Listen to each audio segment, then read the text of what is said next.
Ladies and gentlemen, greetings and welcome to Let's Talk Theory, the show where we analyze some idea and hypothesis around our favorite subjects. I'm your host, Zelrix, and today it's Avatar time, bitches! I love Avatar The Last Airbender. It's my second favorite show of all time and my favorite animated show of all time. So today, in honor of my favorite character Prince Zuko, I tied up my hair, dressed myself all in red, did a dark lighting, and now for the scar...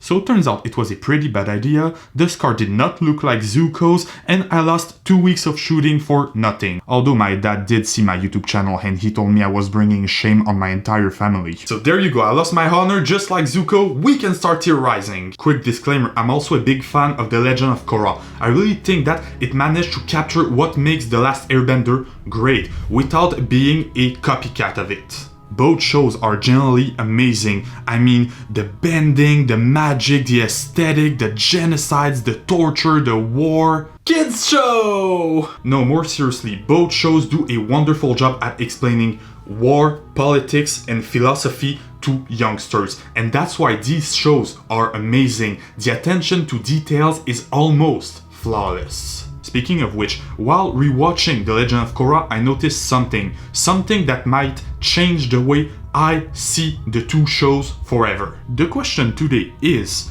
did Zuko and Toph have a secret child, a kid that was in front of us the entire time? It should go without saying, but here's a spoiler warning for both Avatar The Last Airbender and Legend of Korra. And if you have not seen them, what the hell are you doing here? Those are fantastic shows. So now that you guys are all set, let's talk theory.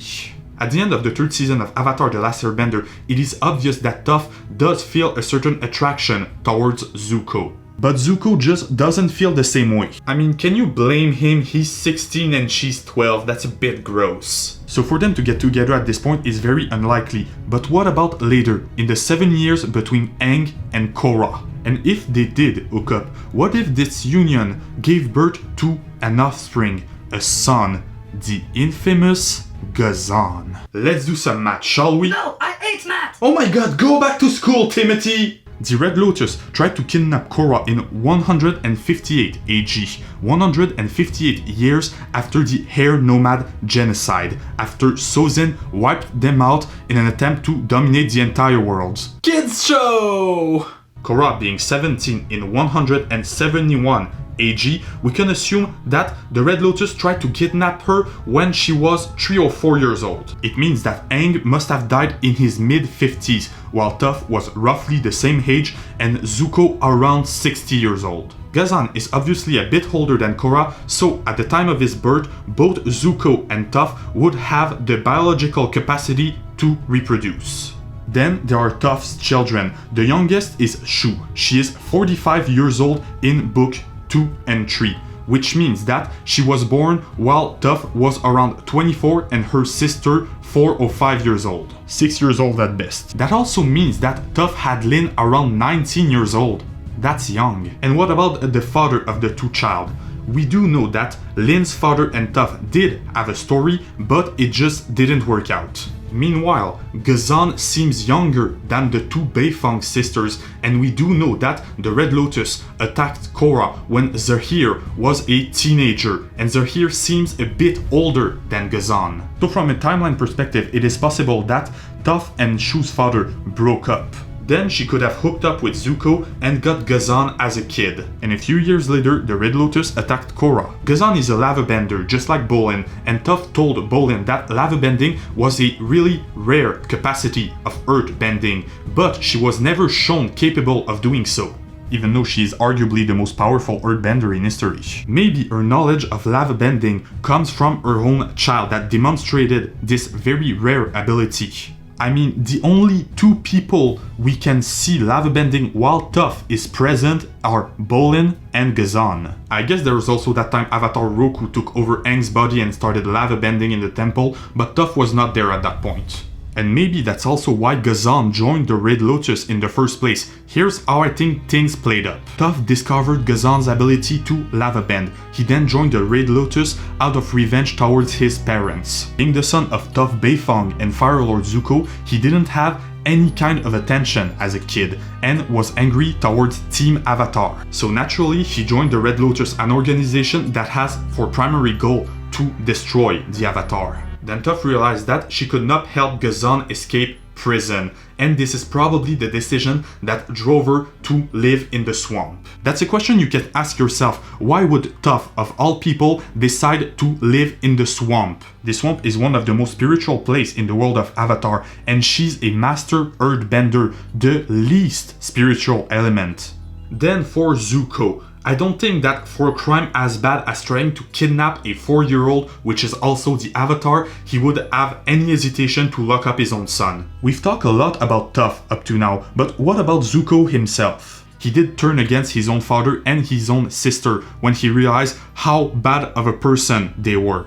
Granted, he did betray Uncle Iroh too, but at this moment, he thought that he was doing the right thing because he was manipulated by Azula. For Zuko, family is not an excuse to be a bad person. He thinks that our actions are more important than the blood that flows through our veins. And when Zuko and Ghazan faced, have you noticed that Zuko might have been holding back? At age 16, in similar condition, after having almost drowned, died, and on the verge of hypothermia, he was able to produce more fire than that. Perhaps it was Zuko's way trying to knock out Ghazan rather than killing him or hurting him. And don't tell me that Zuko could not be with Toph because of Mai. Mai is indeed Fire Lord Izumi's mother, but Izumi is 61. They might have broken up along the way. They did broke up in the past, and would it be that surprising? They're like the worst couple in history. Okay, maybe not the worst, but you get the point. They're not great together. So now that we've established that it is possible, chronologically speaking, that Toph and Zuko had Ghazan,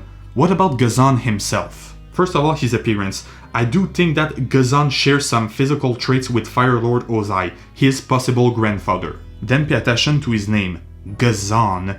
In the Fire Nation, it is current for people to have a Z in their name, much more than in the other nations. Fire Lord Ozai, Admiral Zhao. Then, looking through the internet, I found two possible etymological sources for the name Ghazan. Zuko, Azulan. The first one going straight to English being Holy War Fighter. Sozin, Azula. The Fire Nation and the Earth Kingdom are respectively inspired from Japan and China, two world nations that has a history for honoring great warriors. Izumi, Avatar Zito. The second one would be a loose translation from Ghazano, which means Earth of Culture. In both cases, in Ghazan's name, we have the Earth Kingdom culture and the phonetics of the Fire Nation. Zuko being the Fire Lord and Toph the most powerful Earthbender in history, it would be pretty unlikely that they didn't try to at least represent their two cultures in their common child. Then, what about his eyes? In Avatar, most Fire Nation members have orange eyes and Earth Kingdom citizens have green eyes, but Ghazan has golden brown eyes, the fusion of the two colors. Then you won't take away from me that Ghazan does possess a bit of Toph's sassiness and does have a bit of a character just like both his parents. To get another evidence, we have to analyze lava bending itself. Although it is never said out loud, lava bending, being an earth bending ability, does draw power from some fire bending techniques too, in my opinion. First of all, bending, while not being directly linked to your genetics, is hereditary, which means it passes from the parents to the child. This is pretty much confirmed by Yakom in season 1 of Korra. He says that his family is the most powerful lineage of waterbender in history, capable of blood bending without a full moon. Katara does display this ability too, but both Yakom and his two sons do too.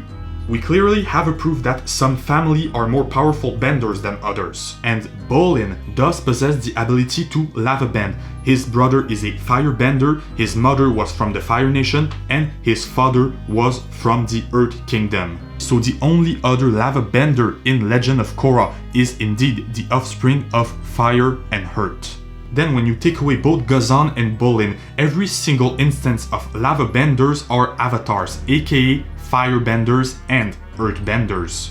Avatar Kyoshi being primary and earthbender, we can see her lava bend while she was defeating Qing the Conqueror. But the other two avatars that we do see lava bending were Roku and Zito, both primarily from the Fire Nation, thus primarily firebenders. I mean, for me the link between lava bending, earth bending and fire bending is pretty obvious at this point. Although lava is basically liquid earth, that means that the creator of lava bending might have been an avatar drawing power from earth bending, fire bending and water bending to creating these skills, but that's a question for another day. The point is, Ghazan is a powerful earthbender that can lava bend, but to do so he has to draw power from traditional firebender techniques, something that we can see in Bolin too. Let's examine the first time we see Ghazan. He is in prison doing tractions, just like Uncle Iroh was in season 3 of Avatar: The Last Airbender. So first of all, it is maybe a link between Iroh and Ghazan, because if Ghazan is really Zuko's son, he's also Iroh's great-nephew. And then why tractions? Why not push-ups or sit-ups? Tractions develop the upper body muscles. Uncle Iroh was in prison, he was planning to escape, so we can assume that his training was meant to boost his fire bending skills. It's a logical deduction because Uncle Iroh is one of the most powerful and most knowledgeable firebender in history. Then firebending is actually inspired from Northern Shaolin Kung Fu. Look how people that practice Shaolin Kung Fu would rather use their arms than their legs in combat. The long move, this is actually something that you need a very developed upper body to do. Or at least it works your upper body more than your lower body.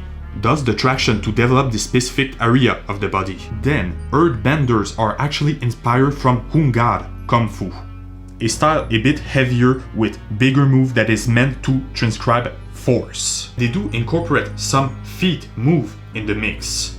But Ghazan's style of fighting is way closer to a firebender than an actual earthbender. At least that's the case when he's lava bending, because when he's earth bending, we can see some more traditional techniques too.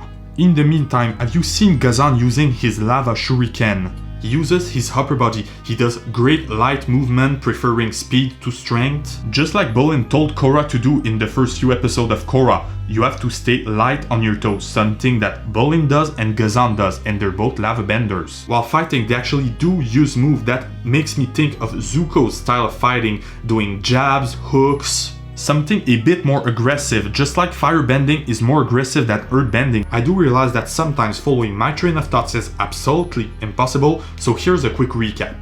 After Mai and Zuko broke up and Toph and Shu's father broke up, Zuko and Toph hooked up and had Ghazan. Or they were an happy couple for like 2 or 3 years, who knows. Due to his action with the Red Lotus, they had to lock him up.